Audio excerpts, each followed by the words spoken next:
Parasite of Bong Joon-ho.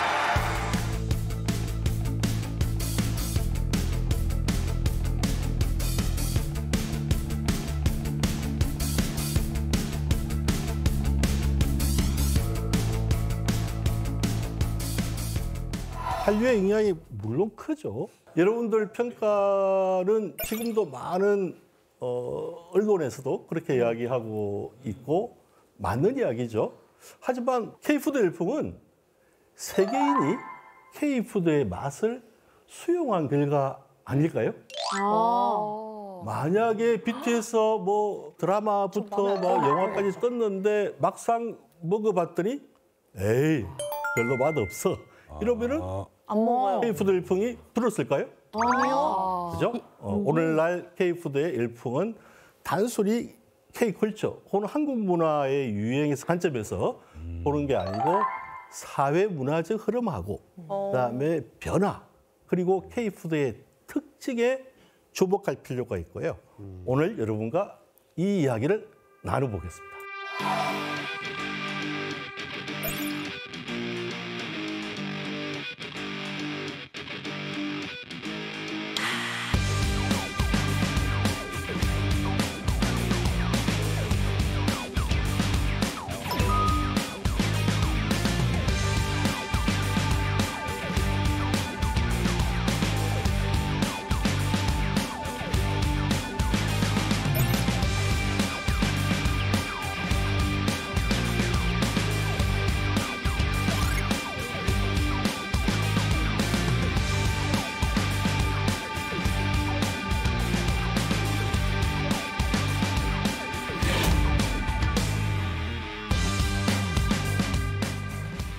선생님, 근데 저는 그 한식이라고 하잖아요, 저희는. 근데 K푸드라고 하잖아요, 요즘에는. 이게 다른 말인 건가 아니면 동일한 뜻인가 좀 헷갈리거든요. 여러분 어떻게 생각하세요?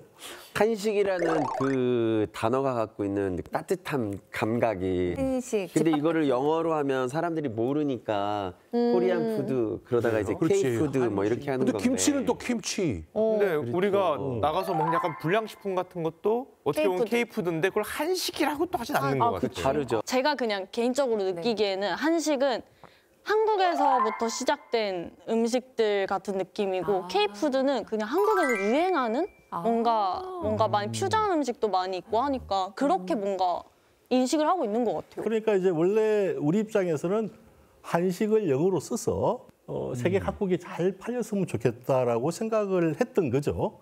그런데 라면이 한식일까요?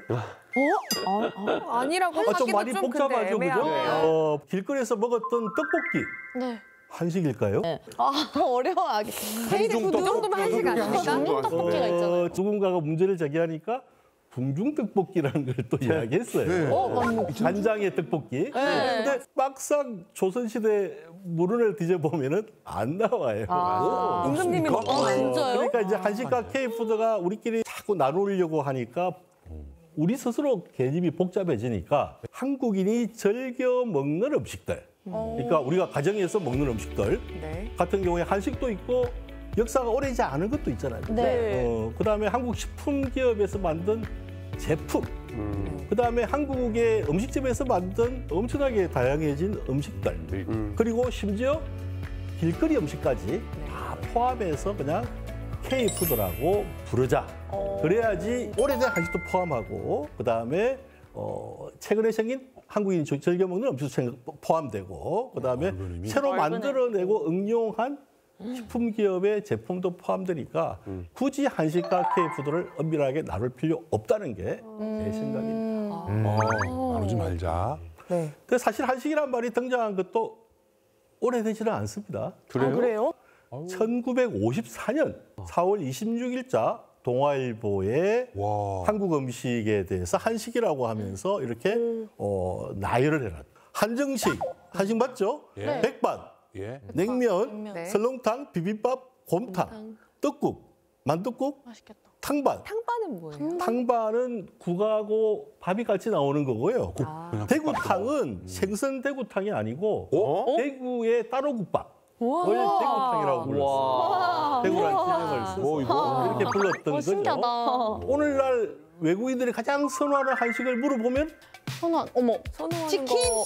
라면 아니에요? 1위가 치킨이에요? 그렇죠. 라면일 줄 알았는데.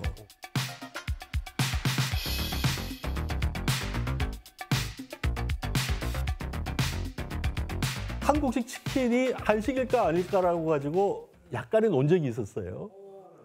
이제 한국식이라는 말을 붙인 거죠. 그죠? 어허. 치킨은 원래 프라이드 치킨에서 미국에서 출발하는 것이라고 볼 수가 있죠. 그래서 한국식을 붙인 거고요. 그 코리안 치킨도 사실 종류가 여러 가지지 않습니까? 말씀하시는 게 뭔가 굽는 치킨입니까? 양념 치킨인가요? 아니면 뭐 프라이드. 다양한 양념 치킨이 코리안 스타일 치킨이죠, 그죠? 그래서 그게 그죠? 네, 그게 이제 양념 대표적이죠. 치킨. 그러니까 10대, 20대들이 가장 좋아하는 한식을 물으면은 치킨. 여기 그나마 있습니다. 근사치. 아,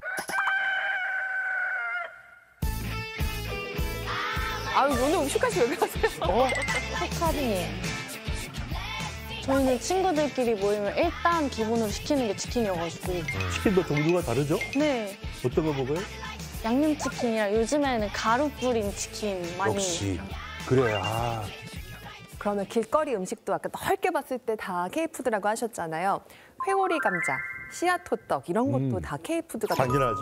들어있나요? 그러니까 한국인도 즐겨 먹으면서 외국인도 좋아하는 요리가 된 음식하고 식품을 네. 모두 K푸드라고 보아야 옳지 않을까. 그게 제 생각입니다.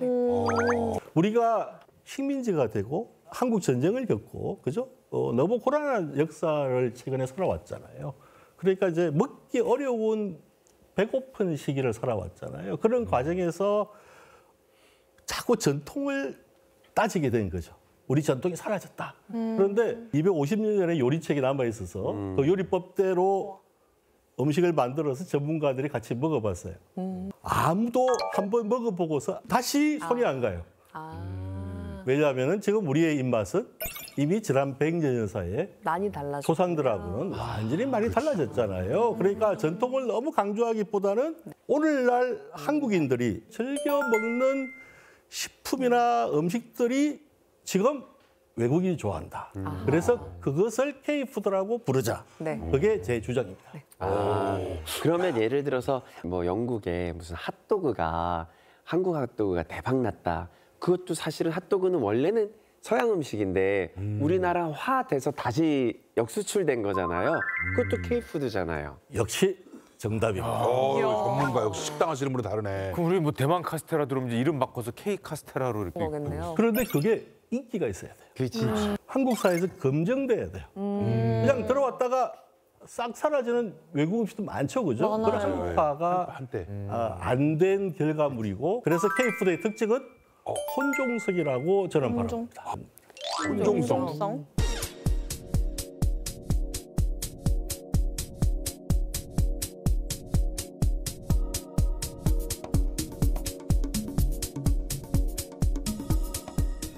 뭔가 여러 가지를 받아들이는. 있구나. 혼종성이라는 말은 쉽게는 자동차에도 있죠. 두 가지가 같이 하이브리드라는 것을 혼종이라고 하는데요. 이질적인 여러 문화가 섞여서 새로운 문화를 만들어내는 현상을 가리킬 때 혼종성이라고 이야기합니다. 고대 그리스 로마 문화가 엄청난 양질의 문명이잖아요. 그것도 결국 주변에 수없는 문화들을 수용하고 자기화시키고 하는 과정에서 만들어진 거죠. 네. 그러니까 치킨, 짜장면, 라면, 그죠? 다 외국에서 들어왔는데 우리가 한국화를 한 거죠. 그죠? 네. 혼종성을 잘 보여주는 대표적인 음식을 제가 준비했는데요. 지금 화면에 보이는 음식은 무엇일까요? 비빔밥. 비빔밥 재료 비빔밥. 아니에요? 비빔밥 비비기 전에. 아닌데 비빔밥 아닌데? 잠깐만. 비빔밥이에요? 한정식 가운데 뭐야? 닭고기. 오히려 구절판 아닌가요? 조선시대 잡채입니다. 에이? 네? 잡채예요? 잡채. 아, 저거 옆에 자체가? 나중에 당면이랑 같이 비비는 거. 당면 안 들어갑니다.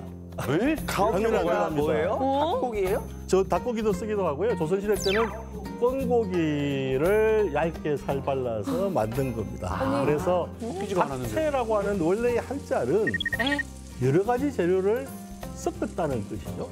이거는 이제 섞기 전에 전에 이제 이걸 완성 섞을 때 여기다가 이제 신기하다. 겨자즙을 넣습니다. 1670년경 전자호란이 끝나고 난 그때 장계양이라고 하는 사대부가의 종부께서 한글로 요리책을 썼어요. 제목은 음식 디미방이라는 이름입니다. 음식을 제대로 만드는 방법을 써놓은 책인데요. 거기에 소개된 잡채의 재료들을 여기다가 이렇게 신기하다. 재현을 한 겁니다. 그래서 이걸 가지고 그렇게 묻혀놓고 제가 누구한테 이게 뭐지 그러면 아무도 음식의 이름을 맞추지 못합니다. 붙여놓으면. 지금은 뭐가 들어가야 잡채죠? 당면이요. 그렇죠. 1921년도에 식민지기의 베스트셀러 중에 베스트셀러였던 요리책이 있는데요. 그게 조선 요리제법이라는 책이고요. 한글로 쓰인 책인데 여기에 잡채의 당면이 등장합니다. 1920년대 서울만 해도 중국 음식점이 200여 군데나 있었다는 거예요. 제법인데요. 제법 많았는데. 근데 이게 주의할 거는 지금은 강남이 서울이지만 그때는 강북만. 강북만. 사대부는 암만 그렇다는 거죠. 그러니까 조선인들한테는 굉장히 익숙한 외국 음식이었던 거죠. 그런데 1937년 일본이 중국을 침입하죠. 그래서 이 중일 전쟁이 발발하고 나서는 80% 이상의 서울에 있던 중국 음식점이 문을 닫든지 휴업을 하게 됩니다. 한국식으로 잡채가 배령되기 시작을 한 시기가 1930년대 중후반인데 석철 씨. 네. 중국식 당면 잡채하고 한국식 당면 잡채의 가장 큰 차이점을 잘 아시죠? 중국식 잡채는 웍에다가 막 이렇게 기름에다 볶는 느낌이고 한국식 잡채는 당면을 물에 불리고 한번 삶아서 요리하는 그러니까 재료들을 맞습니다. 와, 역시. 석철 씨가 역시 전문가입니다. 아유. 와. 중국집에서는 다 볶아내죠. 웍으로 돌려서 볶아내죠. 한국식 당면 잡채는 무치는 법입니다. 한국인들은 원래 옛날부터 고려시대 때는 불교 국가였으니까 채소를 엄청나게 응용하고 저장하고 말려서 나물로 먹었단 말이에요. 그 덕택에 지금 우리가 나물이 많아요. 그러니까 이제 이 중국집이 없어지고 한국식으로 바뀌니까 한국 사람들이 아주 우리식으로 무치는 방법이 중심에 있는 잡채를 만들어낸 거죠. 그래서 중국식 잡채를 먹으면은 기름이 많아서 계속 느끼하고 느끼하고 살을 마셔야지. 그런데 우리 잡채를 먹으면 어때요? 건강식을 먹은 느낌이 있죠, 그죠? 채소도 많고, 그죠? 그래서 이제 이 당면 잡채가 해방 이후에 서서히 가정에서부터 인기를 얻다가 심지어 이승만 대통령 때는 청와대에서 접대할 때로 잡채가 들어가기 시작하고요. 1960년대는 진짜 청와대의 주 메뉴가 되고요. 그러면서 이제 잡채라고 하는 사실 제가 말할 때는 당면 잡채죠. 이 당면 잡채가 한국 음식이 되어버리고 시민권을 얻습니다. 시민권이라고 표현을 하시는 네. 그래서 저는 왜 기화됐어, 잔치 음식에 뷔페 음식에 맞아요. 빠지지 않는 게 잡채입니다. 맞아요. 맞아요. 잔치 음식. 사실 잡채가 진짜 정성이에요. 이게 그치, 손이 되게 힘들어. 많이 가가지고. 하나하나 다. 자, 그런데 또 다른 이제 생각을 한번 해봐야 되겠죠? 네. 소스의 문제. 조선시대 때는 잡채가 겨자. 조선건. 겨자즙이었던 겨자즙. 거죠. 간장을 쓴 게 아니고 겨자즙이죠. 네. 1930년 3월 6일자 동아일보에 실린 기사가 있어요. 부인이 알아둘 봄철 요리법이라는 칼럼인데요. 맛 좋은 간장이라고 하면서요. 맛간장. 화로 안에 네. 좋은 것 같아요. 이것은 일본장하고 반식 섞어도 좋고 일본 장만 써도 맛이 관계 없습니다라고 써놨어요. 양조간장 얘기하시는 거예요. 그렇죠. 양조간장 일본. 왜 굳이 일본식 간장을 잡채에 넣으라고 했을까요? 단맛이 들어가 있어서. 단맛이. 그렇죠. 연하게. 슈카 씨 지금 어안이 벙벙한 지금 모습인데. 요리할 줄 모르는 사람들은 지금 우리 저랑 먹기만 그렇구나. 했죠 그동안. 조선간장과 양조간장과 막 차이가 왔다 갔다 몽고간장이란 것도 있었던 것 같고 머릿속에 맞아. 막 헷갈리는데 쌤 그때도 우리나라도 근데 간장 있었는데 맛이 조금 달랐나요? 다 동아시아는 간장이 있죠. 조선 간장은 소금하고 대두가 합쳐지니까 네. 빳빳이 강해요.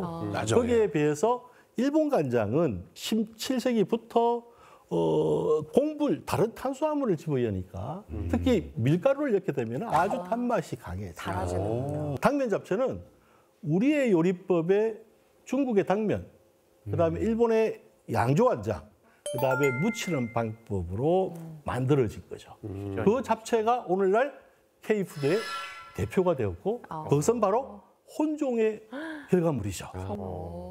이번엔 네. 잡채와 달리 네. 외국에서 들어왔는데 한국화된 음식이 있어요. 뭐가 떠오르신? 쥐포 쥐포? 쥐포요? 외국 거 아닐까요? 쥐포는 원래 한국 죄송합니다. 갑자기 막걸리 이런 거 아니 혹시? 막걸리도 한국 겁니다. 다행이다. 혹시 요즘에 고기 굽는 게 지금 K푸드 대세가 됐잖아요. 그래서 그런 고기 굽는 것도 어디선가 구웠었는데 우리가 훨씬 더 많이 해서 잘 된 거 아닐까요? 불고기도 한국 겁니다. 아닌데. 혹시 피자도 우리나라 거 아닙니까? 넓을 펼칠 피자에 잘 잡자 해서 옛날에 뭐 미국에서 팬케이크 가지고 피자라고도 불렀고 우리가 어. 1980년대 빈대떡 가지고도 그렇지. 코리안 피자라고도 우리 스스로 불렀는데 아무도 영어권에서 수용하지 않았었죠. 빈대떡. 습한 날 먹어도 되는 면이다 해서 스파게티 뭐 이렇게 해가지고 최근에 북미에서 난리 법석이단 김미? 아, 김미. 네, 정답입니다.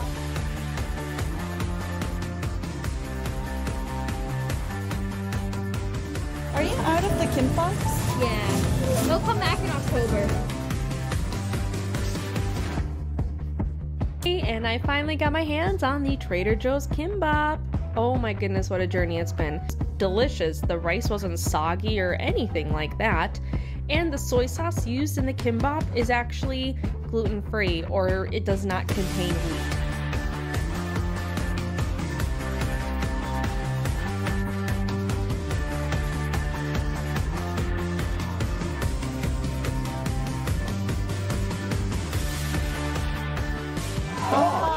김밥 우리나라 거 아니에요? 김밥 우리나라 건데. 제가 이 말하면은 네. 교수님 엄청나게 폭력적으로 항의할 김밥이 정도로 우리나라 게 아니다는 발언을 말할 책임질 수 있는 겁니까 이거? 괜찮은 겁니까 이거 지금? 김과 밥은 원래 조선시대 이전부터 먹었습니다. 네. 한국의 김, 이거는 오해하지 마세요. 네. 하지만 말린 김을 오.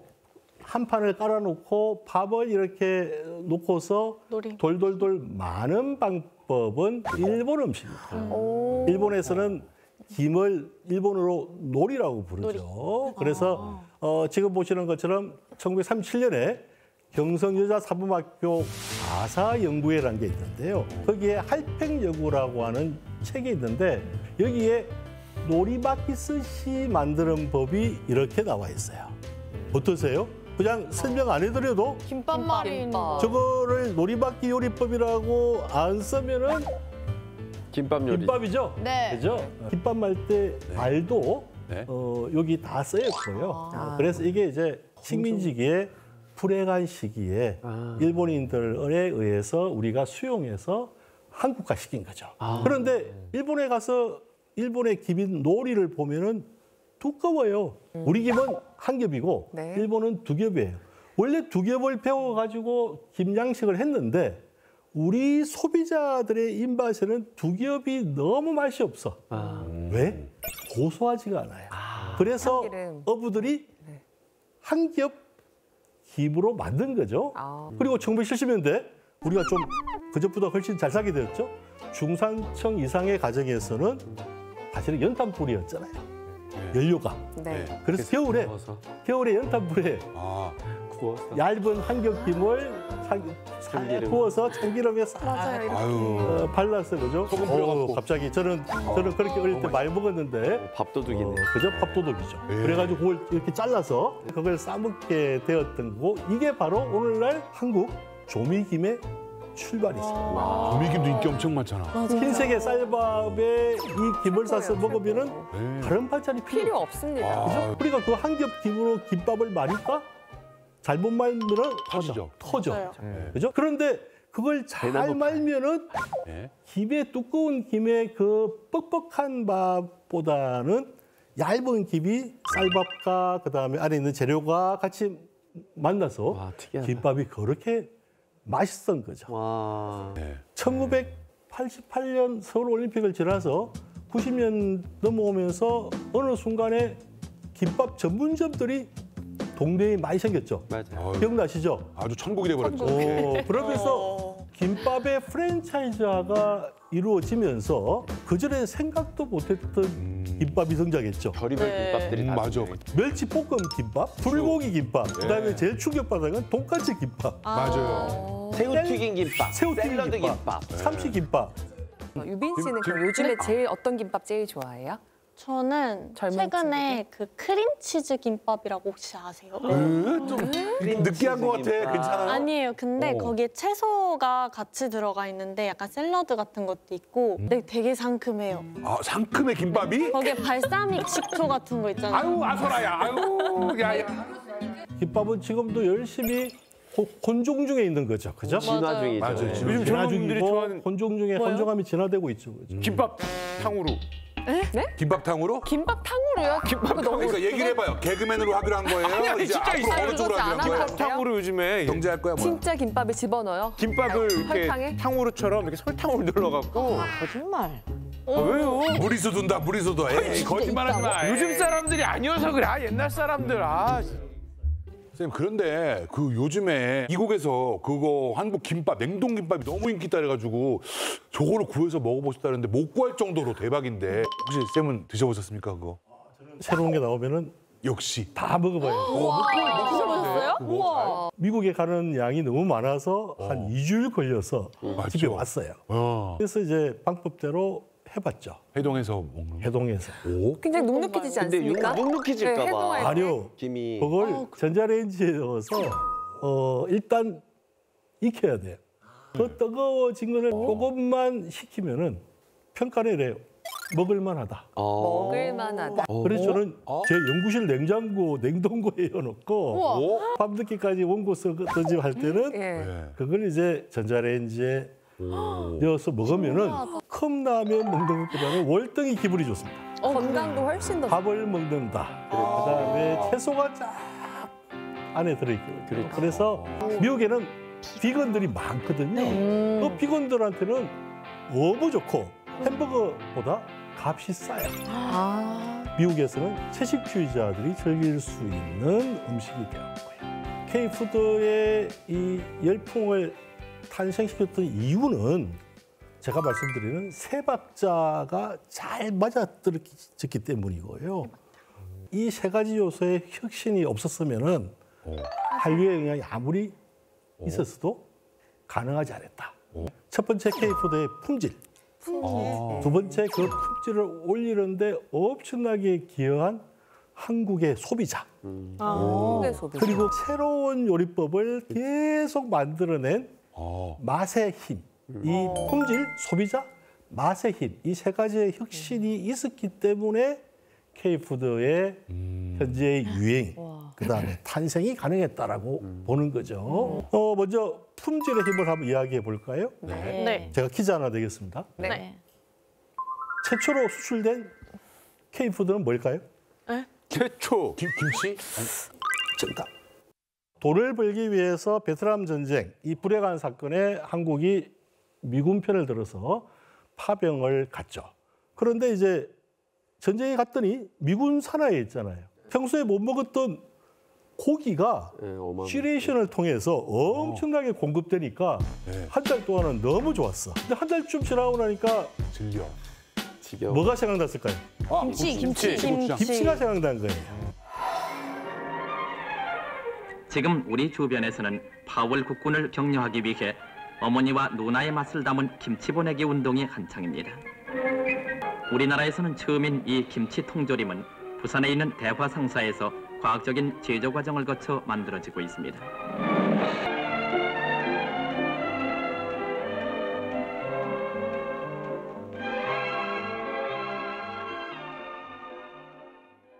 통조림에 배추김치를 약간 찌개를 만들어서 그때는 식품 기술이 없어가지고 찌개를 만들어 통조림에 해야지 그렇게 안 하면은 맛이 변해요. 호찌민이 더운 데잖아요. 적도에 가깝잖아요. 통조림 통이 뻥뻥 튀겨나오고. 아이고야. 그때 인기 시작한 식품이 있어요. 라면이 있었어요. 라면에서 왜 얼큰한 국물 맛에 김치 없어도 라면 마시면은 돼라고 해서 이제 라면이 본격적으로 수출이 돼요. 2023년 작년에 우리나라 라면이 전 세계 수출 1조 2천억 원을 달성했어요.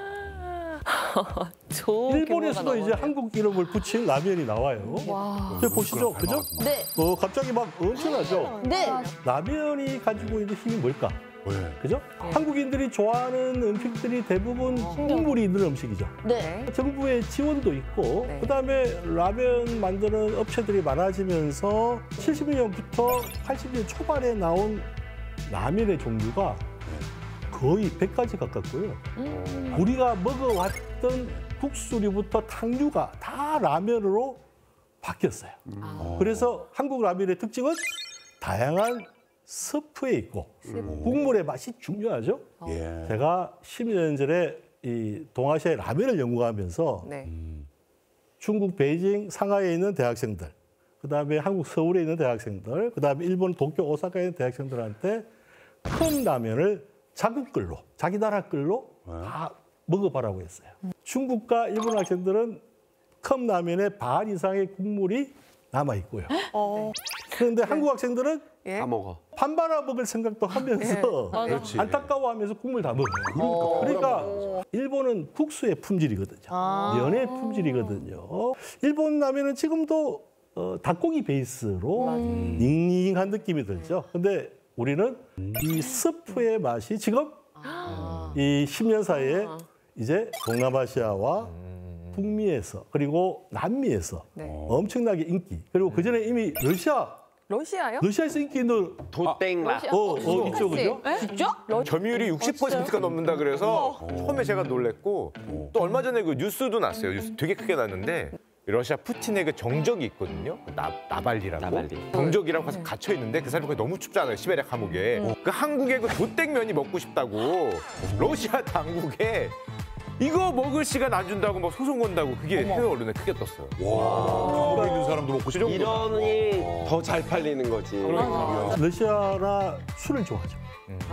네. 보드카. 아침에 해장할 때 이 국물 맛이 좋은 한국 라면에 컵라면을 먹었더니 먹을 줄 아네 러시아 사람들. 최고의 해장국이 된 거죠. 그러니까 이제 인기를 거듭하게 됐는데요. 이거 이렇게 된 이유가 뭐겠어요? 한국 식품의 품질이 지금 세계 최고예요. 그 이유 중에 하나가 1970년대 후반부터 한국의 식품회사가 종합식품회사가 되고 국내 경쟁이 너무 치열했어요.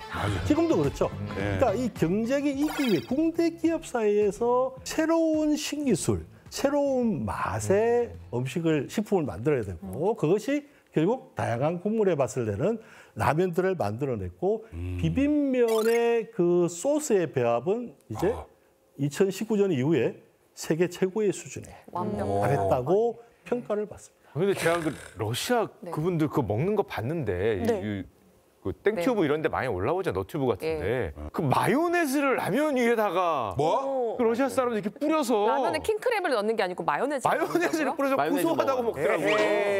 왜냐하면 그 러시아 음식 중에 비슷한 것 중에 그런 뭐 사워크림이나 마요네즈를 위해 얹는 숲들이 있거든요. 그러니까 그 우리 도땡락 그 라면을 그런 식으로 또 먹기도 하고. 근데 제가 봤을 때는 우리나라 그 수출 식품 중에 라면도 라면이지만 만두가 그렇게 또 대박이 나지 않습니까? 그래요? 그렇죠. 만두 수출액이 어마무시합니다.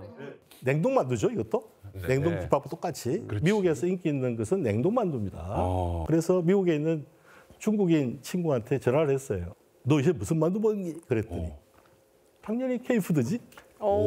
야, 만두의 출발지는 중국인데 왜 그래? 그랬더니 본인은 바빠서 냉동 만두를 사야 되는데 전자레인지에다가 돌리면은 한국 K 만두는 바로 현장에서 만든 것처럼 딱 맛이 생기고 그다음에 모양도 아주 좋은데 네.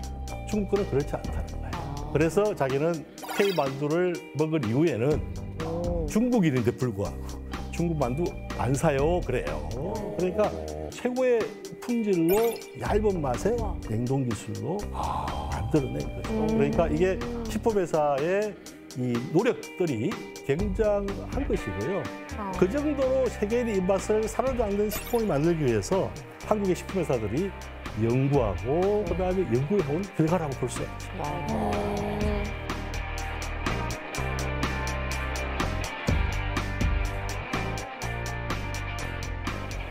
In fact, if you're looking for a tasty and balanced meal in a convenient bite-sized form, then check out the Bibigo Mandu.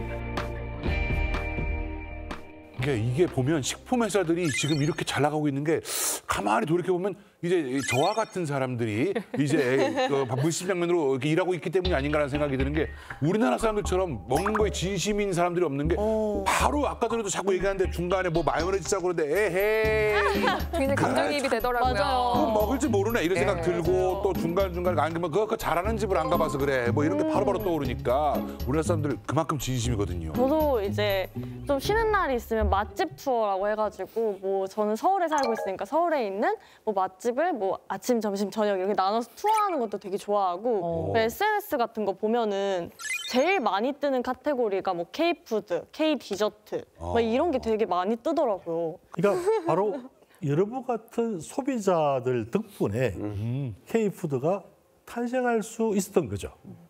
그죠? 예. 우리 역사 이래 지금처럼 최고의 식생활을 영위하는 때는 없었어요. 아마 유미상 씨가 세종대왕보다 잘 먹. 100배를 잘 먹고 세종대왕님께서도 140kg 안 나가실 테니까. 네. 이게 바로 제가 설명하려고 하는 소비자의 힘입니다. 여기는 아무도 살아본 적이 없다고 하는 1960년대, 70년대 이전만 해도 한국인에게 식사란 끼니 해결이었어요. 네. 그러니까 인사도 식사하셨어요. 네, 그런 조선 후기에도 그랬어요. 그래서 서양에서 온 사람들이 조선인을 보면은 양반 상놈 가리지 않고 먹는 게 나오면은 엄청 먹었다. 그래서 아시아의 대식가다라고 했을 정도인데.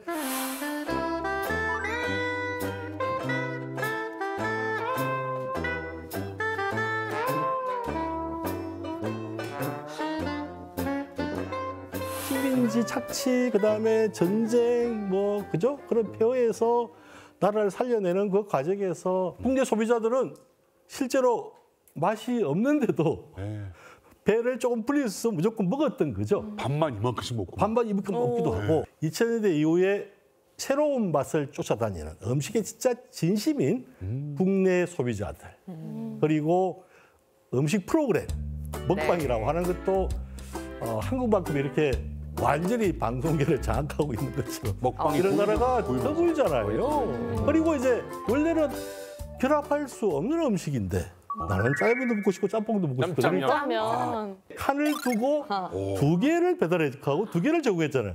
이런 나라는 세계 화교의 음식의 역사에서 없어요. 그리고 이제 영화 기생충에서 인기 있어서 뉴요커들이 직접 해먹어 본 거기는 아주 고급스러운 짜파구리에 짜파구리.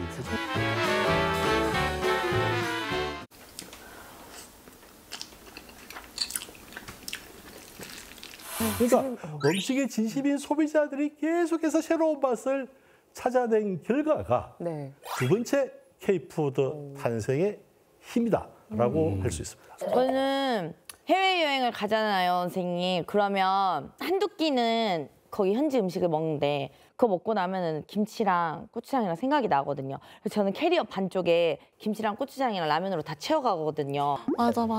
여행 다녀보면 아 역시 내가 진짜 한국인이구나 이런 걸 좀 느끼는 것 같아요. 그렇지. K푸드를 또 힘을 지금 이끌어내는 것 중에 하나가 매운맛이죠. 매운맛. 그죠? 맞아요. 고추의 원산지가 중남미입니다.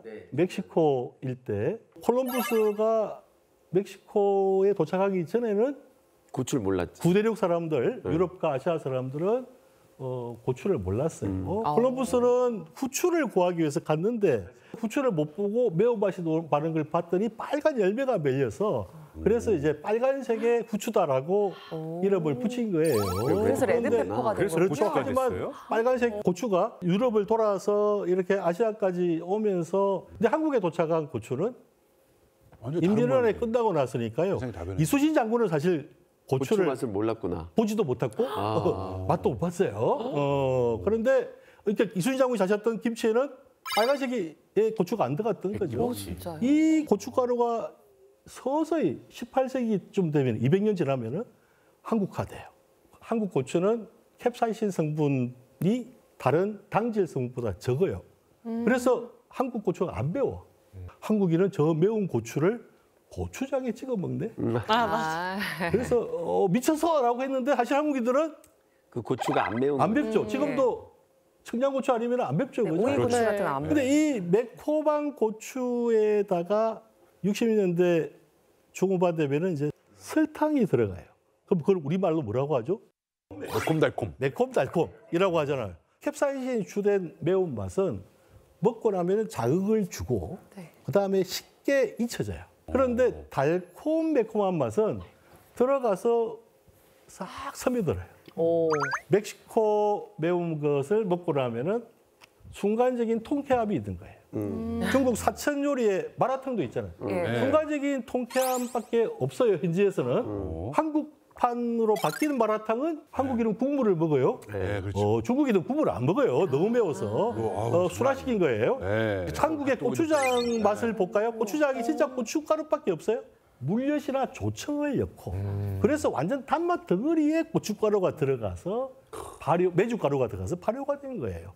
이 매콤 달콤한 맛이 혼종된 다양한 한국 음식의 특유의 맛을 만들어낸 것입니다.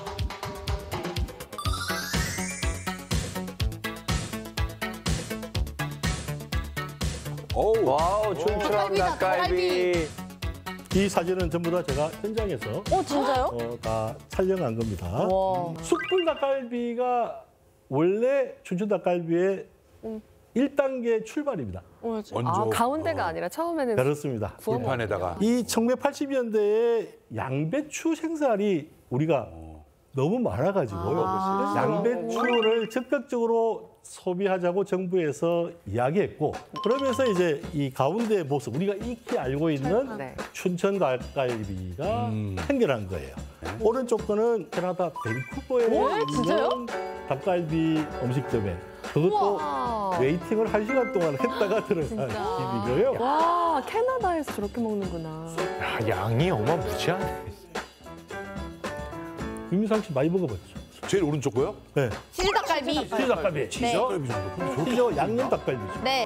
수희 씨 많이 먹어봤죠? 제일 좋아해요. 제일 좋아요. 왜 좋아해요? 처럼 찍어 먹을 수 있거든요. 쫄깃쫄깃. 그래서 이게 매콤하다가도 치즈에 찍어 먹잖아요. 매콤함이 사라집니다. 춘천 양념 닭갈비에다가 치즈가 들어가면은 새로운 맛인데 서양인들한테 또 엄청나게 충격적인 음식입니다. 이거 1시간 기다려서 웨이팅 들어간다니까 굉장히 놀라운데 그럼 밥도 비벼 먹습니까? 그대로? 밥도 한국인이 하기 때문에 밥도 비벼 먹는데 제대로 드시네요. 이 춘천 닭갈비의 진화를 보면은 K푸드가 어떻게 소비자의 맛을 수용하고 이런 진화를 일으켰고 이 진화의 결과가 세계인들한테 K푸드의 맛으로 소개가 되면서 K푸드는 맛있다. 그래서 BTS 몰라도 K푸드는 먹을 거야. 라고 하는 사람이 서서히 생기기 시작합니다. 네, 아니 이렇게 지금까지 얘기 쭉 들어보면 진짜 야 최고다 막 대박이다 이런 생각이 들다가도 중식당이나 이제 일식당이 전 세계적으로 비율로 따지면 사실 아직은 좀 많이 이제 우리가 밀리는. 그 영국에서 어떤 데이터 업체가 세계적으로 가장 잘 알려진 사람들이 흔하게 접하는 그 국가의 음식이 뭐냐라고 이렇게 딱 표를 만들어 왔더라고요. 1위는 당연히 이탈리아 음식. 피자, 파스타가 있어요. 모든 사람들이 전 세계 사람들이 가장 익숙하게 먹는 거죠. 놀랬던 게 2위, 3위가 2위가 중식, 3위가 일식.